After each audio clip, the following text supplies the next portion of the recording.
That's what I've got. 15th of April, Rabbi Levitt, Horeb. Oh. That's the Hello, same Alan. edition I bought for Alan. Oh, so you have it? You have it now? I haven't received it yet. Yes, what I thought. That's what you told me. Okay. All right. And did you get my message about 4:30 today? No. Rabbi Meyer is teaching a Mishnayos from 4:30 to 6:30. If you want to come, I'll pick Yeah. you up. Yeah. Okay. Yeah. I spoke to him yesterday. Yes, it was. He stopped by to see me. Okay. I think he mentioned it. Okay. All right. So I'll see it for 4:25. Okay. Oh, Not possible to give here a précis of the contents of the 19 letters, which constitute a kind of modern Moreh Nevuchim. What's that? oh, that's the Guide famous. for the Perplexed by Rambam. Yeah. What is it? The Guide for the Perplexed by the Rambam. Oh, all right.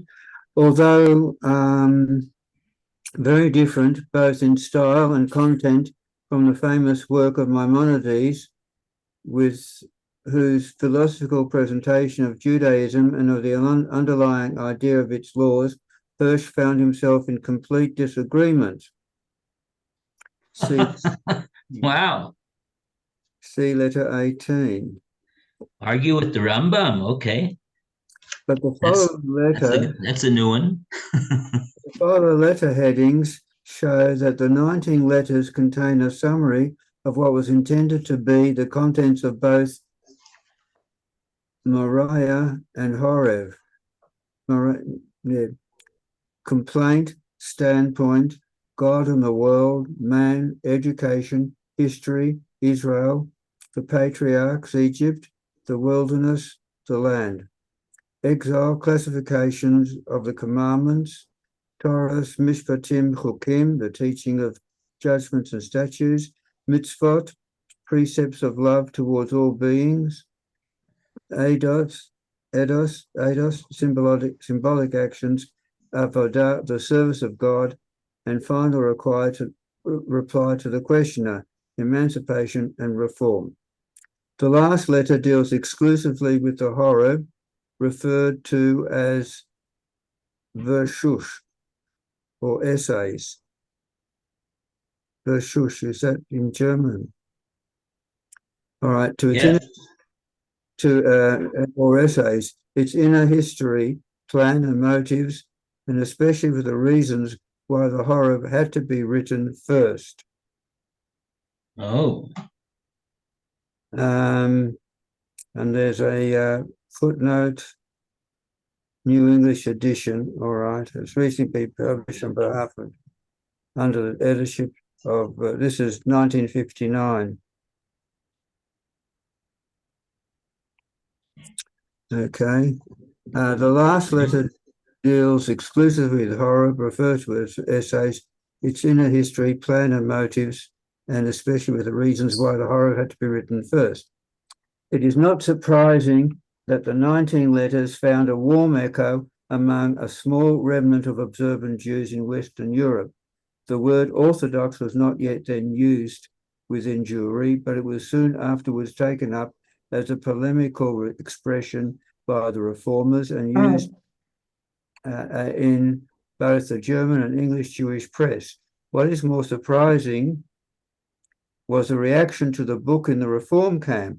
Abraham Geiger, the erstwhile friend of Hirsch from his student days in Bonn, had meanwhile become the intellectual leader of the reform movement in his Wissenschaftsgeschichte, the publication which marked a complete break with traditional Judaism. Geiger wrote no fewer than 4 articles dealing with the 19 letters of Hirsch. Apart from his own review, which covered 54 pages, Geiger printed a second review covering another 20 pages. This is a measure of the impact which the 19 letters made, even in the camp of Hirsch's opponents. Who is this guy, Geiger? Apparently, he's become a reformist. Changed by the sounds of it. he was from an observant home. I'm saying he was educated in traditional schools. Just And interested to know. I might have it in, we've got here behind me, down there, the Jewish encyclopedia. What do you Yeah. call it? He would probably be in there. But Yeah. I'll go on anyway.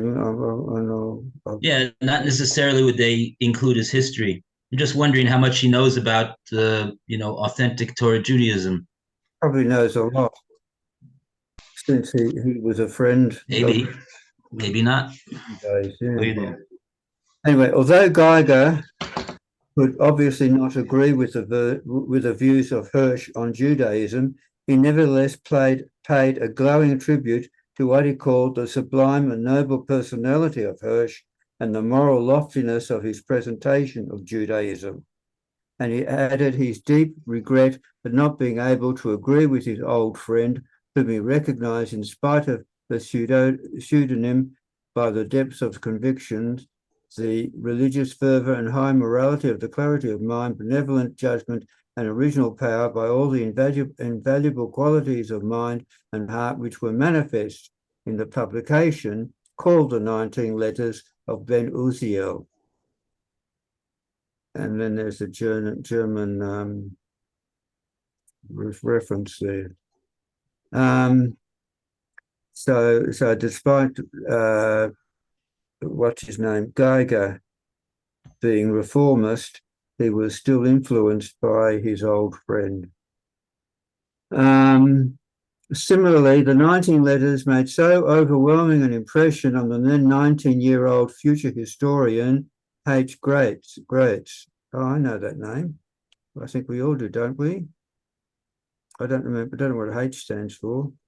Who was at the time in the throes of spiritual crisis that he called Hirsch the era of our spiritual galus, and went to Oldenburg to live in Hirsch's home as his disciple for 3 years. Wow.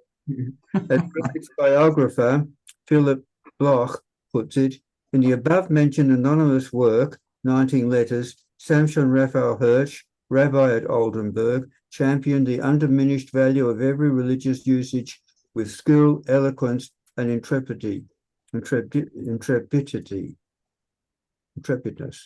His manner held out the hope that he would breathe a new spirit into the old forms. The boldness of the work in frankly presenting this point of view with all the consequences springing therefrom produced the effect of a sensational occurrence upon the Jewish public.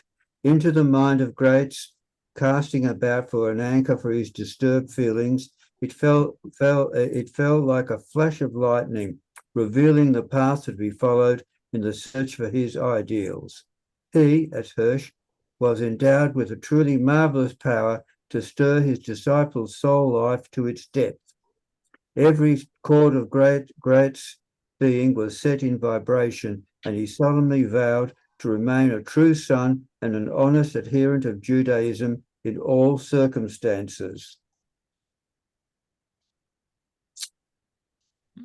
In Graetz's diary, is the following entry.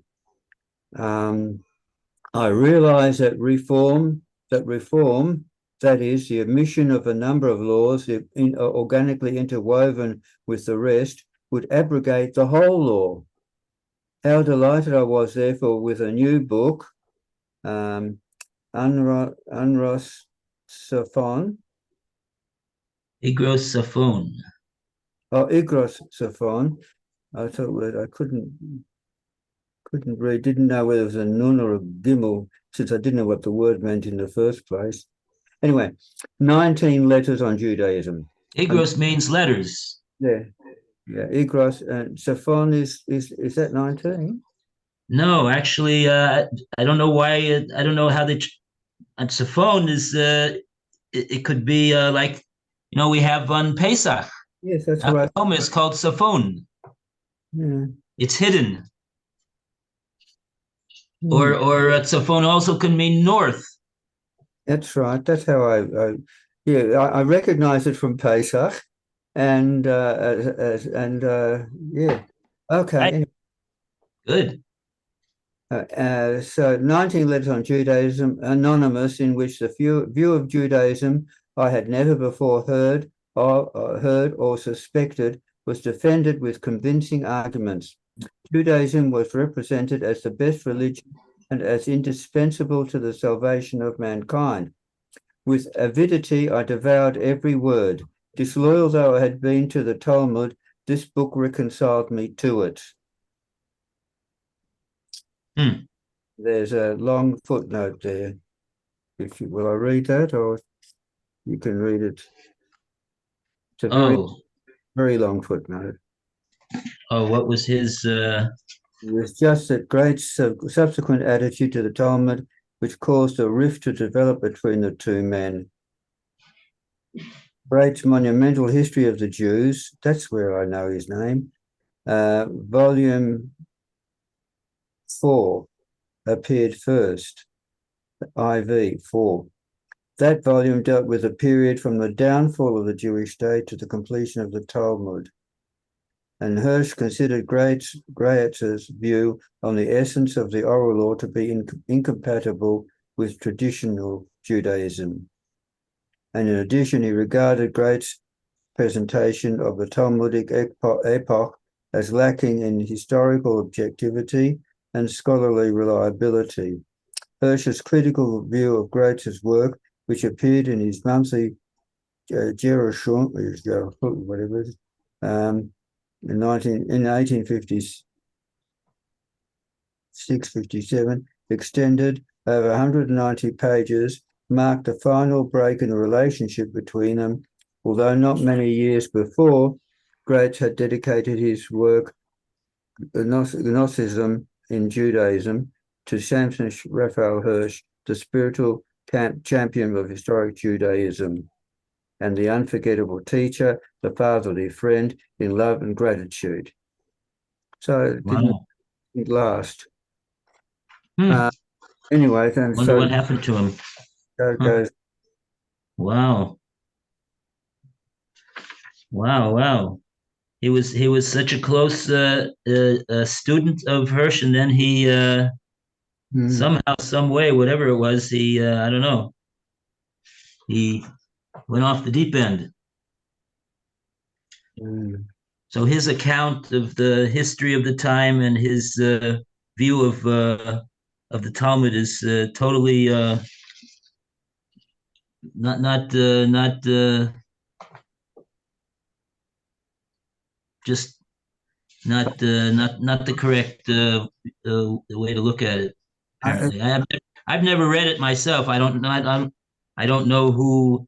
I don't really know very much at all about what he. But I've heard the name, and I've known that the name was identified with somebody who was not a name that whatever.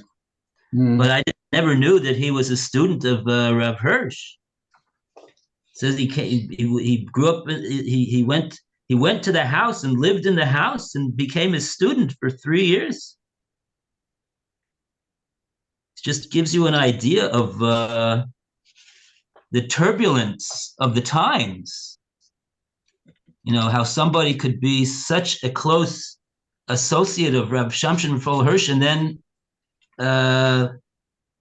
whatever, be totally at odds, 180 degrees with everything that Rav Hirsch taught.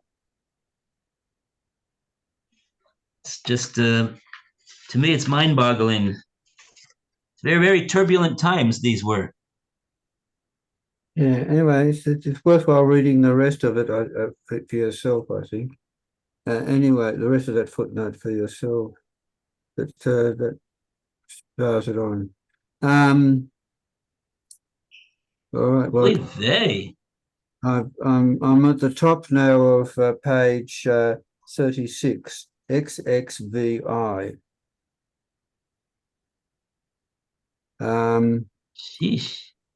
What? Says that this Gratz, he called the Hirsch a heresy hunting hermit Mm, without trying to, in the slightest attempt to refute Hirsch's factual and doctrinal criticisms of his work. Says here that Rev Hirsch wrote a critical review of this work, the History of the Jews, 190 pages. Who I guess he just basically tore it to shreds. So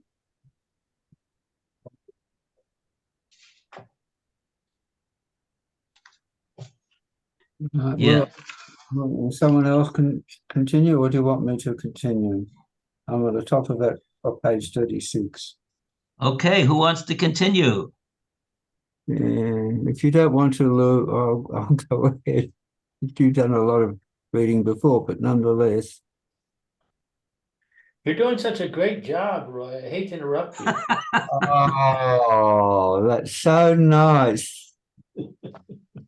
I can't say anything about that. I have to continue then. I have to continue. The 19 letters appeared in 1836 under the pseudonym of Ben Uziel. A year later, in 1837, the Horeb, which, as we have already seen, had been ready in manuscript long before the 19 letters was published under Hirsch's own name. All right. The original edition contained 2 title pages. The first read Moria V'Horev, Essays on Israel and on Israel's duties in the diaspora, written in the first instance for Israel's thinking men and women by Samson Raphael Hirsch, Chief Rabbi of Oldenburg. Second part, Horeb, on the duties. The second title page reads Horeb, Essays on Israel's duties in the diaspora, written in the first instance for Israel's thinking young men and women, by Samson Raphael Hirsch, Chief Rabbi of Oldenburg. Both title pages bear a German translation of Jeremiah 30, Pasuk 17, in Hirsch's own interpretation of this verse, which may be rendered into English as follows. Although they have called thee an outcast, you remain a permanent monument, Zion. All that is needed is the research of worthy and capable scholars. On the back of the second title page is printed the sentence from the sayings of the fathers. Oh, all right. Lo alecha malacha ligmor, v'lo ata ben chorin lehibatel mimenu. Or he translates it. It is not thy duty to complete the work, but neither art thou free to desist from it. It's a very famous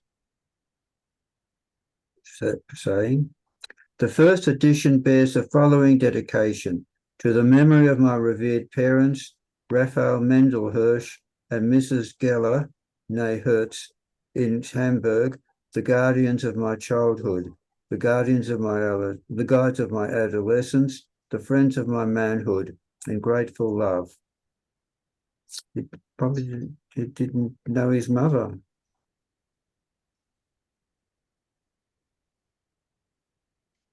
Or was that his mother? All right. Both Yeah, it sounds like it was not. It's a different, unless I don't know what I don't know. Is the Gela is the last name or the first name? I don't know. Yeah, it could be the first name. It could be that Mrs. Geller Hirsch, who was née Hertz. Or it could be Mrs. Geller, a different person altogether, née Hertz. Okay, both Moriah and Horeb were supposed to deal extensively with the subjects which were only outlined by Hirsch's 19 letters on Judaism. Moriah was to enlarge on the contents of the letters 3 to 9, of the letters 3 to 9, Horeb on the contents of the letters 10 to 19. The first part of the work, Moriah, thus intended to contain a treatise on the essence of Israel's nationhood, as well as a Jewish philosophy of religion and history based on the teachings of the Bible, Talmud, and Midrash, never appeared. That never appeared. Oh. It is difficult to find a convincing reason why Moriah did not appear, especially when one considers that there were 40 years of productive literary activity in front of Hirsch, who was a very prolific writer. Some of Hirsch's closest friends have expressed the view that the religious philosophy which Hirsch intended to expound in his Moriah is largely contained in the essays published in his periodical Jeshurim, which were republished posthumously in the 6 volumes of Hirsch's collected writings. It is, however, more probable that in the course of time, Hirsch came to the conclusion that his contemplated work might be construed as admitting the existence of so-called Jewish theology, to which he was strongly opposed. In his celebrated essay on the uniqueness of the Torah, he was at pains to point out that there is no such thing as Jewish theology, and that to designate the Torah by that name could only block the way to real and scientific understanding of the essence of the Torah. The more the Jewish theologians, quoted, of the Reform persuasion stressed that they called the religious and ethical elements in Judaism at the expense of law, the more Hirsch found it necessary to stress the central position of the halacha, out of which what was termed the religious and ethical elements of Judaism arose, or to use Hirsch's own words, laloi, und nicht lafoi. It is das was right. The operative word in Judaism is not faith but law. The chief purpose of man on earth from the point of view of the Torah is not metaphysical speculation or abstract thought, but moral action. Not what man thinks of God is of primary importance, but what God thinks of man and wants him to do, was a favorite saying of Hirsch. The Jew will never find directive for his actions in idle philosophical speculation, but in the study of the Torah and its laws. And there's references there about that. It would nevertheless be wrong to conclude from Hirsch's stress on the legal character of Judaism that he underestimated the study of the underlying ideas of Jewish laws or the general religious and moral truth of Judaism. On the contrary, Hirsch's writings are replete with pages castigating the mechanical performance of Jewish observances. Castigating the mechanical performance of Jewish observances. Most of the essays contained in the 6 volumes of his collected writings are devoted to expounding the spiritual foundation of the Jewish laws. What Hirsch opposed, however, was the notion, so dangerous for the survival of both Jewry and Judaism, that obedience to the laws of Torah can be replaced by airy religious sentiment. I'm turning over to page 38 of the introduction.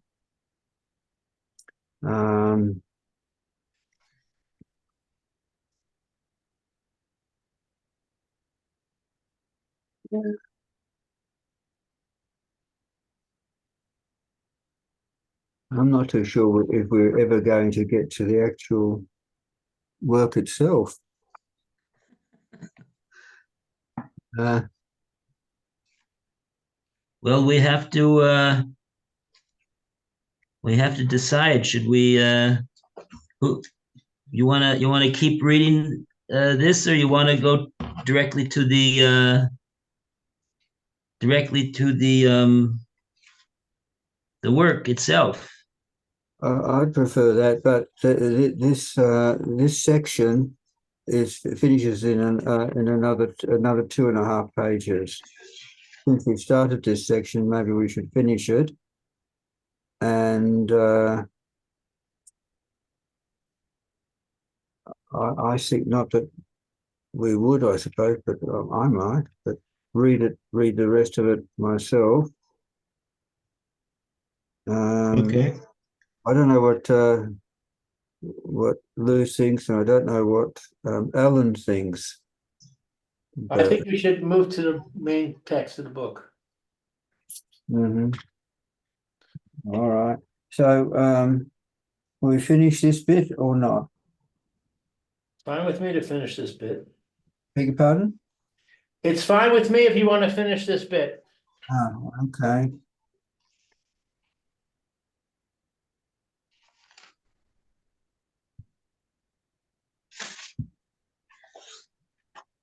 Okay. Continue, please. Yeah, I was just reading ahead here, and it just goes on about his influence about it. All right. In the Horeb, Hirsch avoided any polemics against the reformers and concentrated on the positive task of demonstrating the spirit of our laws and their underlying ideas. His polemical essays against the writings of the leading reformers of his day, particularly Geiger and Kretzenach, Kohn, Hobb, Stein, Stern, and Brooke, are contained in his work Naphtali,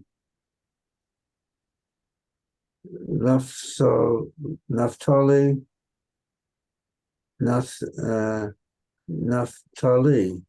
that right? Yeah. All right. Which was published in 1838 under the pseudonym Ben Uziel. In this work, Hirsch accuses the reformers of having misinterpreted biblical and Talmudical passages in order to suit their own theories on Judaism. Towards the end of the work, in which Hirsch showed himself a master of the art of controversy, he describes with sadness in his heart the depressing situation of German Judaism in his day. He was especially grieved at the way young men were trained for the German rabbinate, who, without guidance, hardly acquainted with the spirit of the Tanakh, learning Talmud by rote without love, because without proper enlightenment, were flocking to the universities to obtain there a substitute for Judaism made up of a mixture of classical heathenism, historical criticism, and dogmatic philosophy, of New Testament introductions to the Old Testament, and of Christian church doctrine, and thus conceived a dislike of that Judaism which they had never really understood, which they had never understood. It's awful. This polemical work of Hirsch's evoked so much general interest that for a whole year, 1839, the Allgemeine Zeitung des Judentum, edited by L. Philipson, contained controversial essays referring to it. In 1844, Hirsch published, this time under his own name, a work is mainly directed against Holdheim's works, in which Holdheim advanced a theory that all the legal enactments of the Torah had lost their binding force with the destruction of the Jewish state, and only the general religious and moral teachings of the Torah could be considered as having permanent validity. Like the, Oy ni- vey. like the 19 letters of the Horeb too aroused general interest and admiration. Rabbi Solomon Spitzer of Vienna, a disciple of the famous Chatam Sofer, Rabbi Moses Sofer, who died in 1839, called the Horeb a wonderful and awe-inspiring work which carried the fame of its author across the world. That's in Tikkun Shlomo, page 110. Rabbi Meir Eisenstaedter, another great pupil of the Chassam Sofer and author of the responsa work. I don't know what that is. It's an abbreviation. Yeah, okay. Weiter. Declared that the Horeb contained the best exposition in existence of the underlying ideas of the laws of the Sabbath. This view is especially noteworthy when one recalls that Rabbi Meir Eisenstaedter was an extremely sharp opponent of secular studies among Jews, and on that issue entirely at variance with the views of Hirsch. In 1893, the Horeb was translated into Hebrew by Rabbi M.S. Aronson of Kovno. In his approbation to the Hebrew edition, the world-renowned Gaon Rabbi Yitzhak Elchanan Spector of Kovno, who was in frequent contact with Rabbi Shimshon Raphael Hirsch, wrote, "The Horeb is a wonderful and sublime book in which the author, the Gaon Rabbi Shimshon Raphael Hirsch, shows his great mastery in all the spheres of Torah and mitzvahs with sacred and lofty thoughts, with great wisdom and deep faith. He sanctifies and praises the words of the living God, so that every man in Israel who reads the author's beautiful expositions, which are inspired and sacred, will be moved to accept to fulfill joyfully the commandments of our Holy Torah to his own benefit in this world and in the world to come."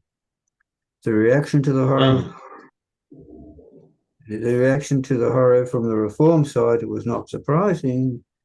While the 19 letters with their exposition of the historical, philosophical, and moral worldview of Judaism evoked the praise of the Reformers in spite of their insistence on the binding power of the laws of the Torah, the Reformers immediately launched violent attacks against the Horeb. Shortly after its publication, the reformer B.H. Fassel wrote a book called Horeb Batzion, the whole purpose of which was to attack the Horeb of Samson Raphael Hirsch.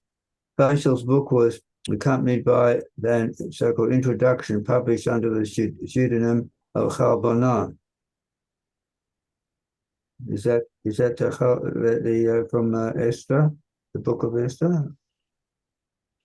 Was that Yeah, sounds like it. In spite of his attack on the halachic part of the Horeb, Fassel could not help calling it a masterpiece full of spirit, systematic unity, and enlightenment. And he added the underlying ideas of the biblical commandments explained by Samson Raphael Hirsch in a manner far superior to that advanced by Maimonides in his Moreh Nevuchim. The reaction of Geiger to the Horeb marked his complete break with Hirsch in their personal relations. While Geiger's review of the 19 letters, as we have seen before, was objective, and in spite of the differences of opinion with regard to the fundamentals of Judaism, poured lavish praise on their author, his review of Horeb in this particular magazine, whatever, I can't pronounce it, makes a painful impression on the reader. It is not an objective review. Wait, I'm listening. What? What did you say, Alan? I'm sorry, I was talking to Joe. But is full of bitterness and personal abuse, which can only be explained by the fact that Geiger felt personally offended by Hirsch's strong criticism of the contents of Geiger's essay, which criticism is contained in Hirsch's book. Naphtali, Naphtali, Naphtali, Naphtali. I don't know. Anyway, published shortly after the Horeb. Nevertheless, these personal feelings of umbrage did not justify Geiger's essay, which contained many misrepresentations of Hirsch's views.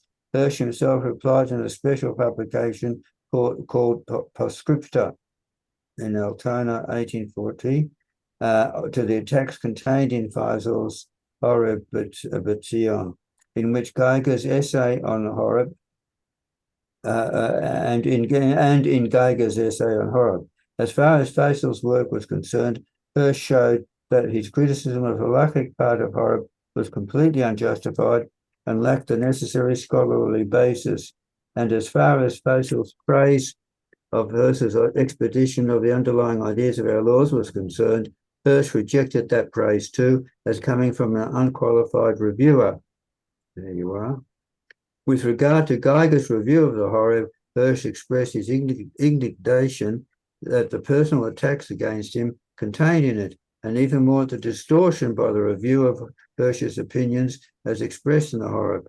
Hirsch's reply to Geiger concludes with the following sentence: "This so-called review would not have deserved a word by way of reply were it not for the fact that the mean outbursts were published under the name of Abraham Geiger, and there was thus an opportunity to demonstrate by so eminent an example how low the movement has sunk, which is represented by that name."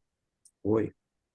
The only serious arguments advanced in Geiger's review of the Horeb of the questions of whether it is acceptable for independent scientific inquiry to treat the divine origin and binding authority of the laws of the Torah as axiomatic instead of submitting them to historical and critical scrutiny, and whether absolute obedience to will addressed to man from outside heteronomy is in keeping with the rational and moral nature of man.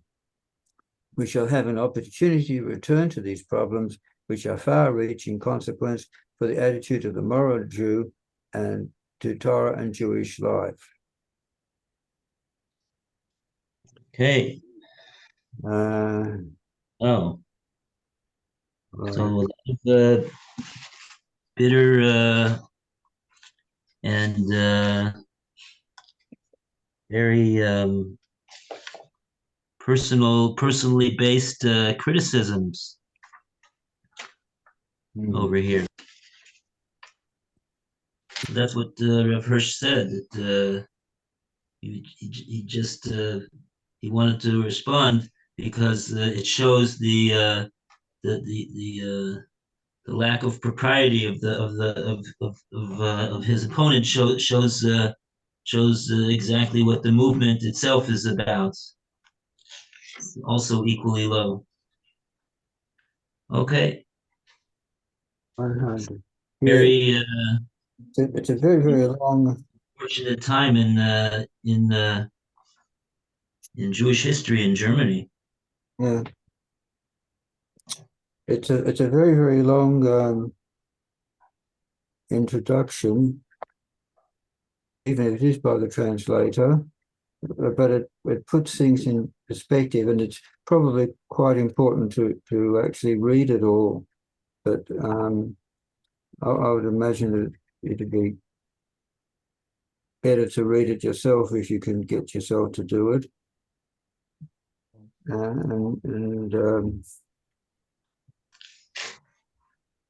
Okay.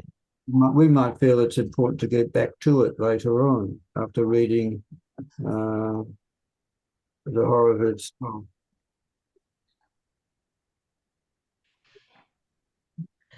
Yeah. Okay.